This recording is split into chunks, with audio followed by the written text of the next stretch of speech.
শীতকালে তো বাজারে গেলে কচি কচি লাউ ভীষণ সুন্দর পাওয়া যায়, মানে লাউয়ের অভাব নেই, দাম একটু বেশি নেয় কিন্তু লাউ তো খেতে ভাল লাগে। আর অনেকে বলে শীতকালে খেলে নাকি ঠান্ডা লাগে, না লাউ খেলে কোনো সময়ই ঠান্ডা লাগে না, বরং শরীরের ভেতরটা কিন্তু ঠান্ডা থাকে, পেটটা ঠান্ডা থাকে। আর লাউ দেখলেই তো আমার মনে পড়ে যায় দিদার হাতের সেই মুসুরির ডালে বড় বড় করে লাউ কেটে দাও আর লাস্টে ওপর দিয়ে ধনেপাতা ছিটিয়ে যাও, কি সুস্বাদু লাগে। সকালবেলায় তো আমরা ওই খাবার দিয়েই এক থালা ভাত খেয়ে স্কুলে চলে যেতাম। আর এখানে দেখো মুসুরির ডাল সেদ্ধ করে নিয়েছি, আর সেদ্ধ করে নেওয়ার পর লাউটা কিন্তু কেটে ভালো করে ধুয়ে নিয়েছিলাম, ডালের মধ্যে লাউ দিয়ে দিয়েছি আর চেরা কাঁচা লঙ্কা দিয়ে দিচ্ছি।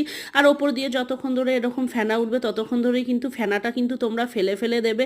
মুসুরির ডালের কোনো ডালেরই ফেনা খাওয়া কিন্তু ঠিক না, ওটা কিন্তু এক ধরনের মানে শরীরের পক্ষে খুব ক্ষতিকারক। আর যেই পুরো সেদ্ধ হয়ে যাবে নুন হলুদ লঙ্কা দিয়ে, তারপর কড়াইয়ের মধ্যে সর্ষের তেল দিয়ে দেবে আর তার মধ্যে দিয়ে দেবে চেরা শুকনো লঙ্কা আর কালো জিরা, দুটোই ভালো করে যখন ফ্লেভার ছেড়ে দেবে লাউটা কিন্তু ঢেলে দেবে। আর যদি মিষ্টি লাগে মিষ্টি দিয়ে দেবে, ব্যাস।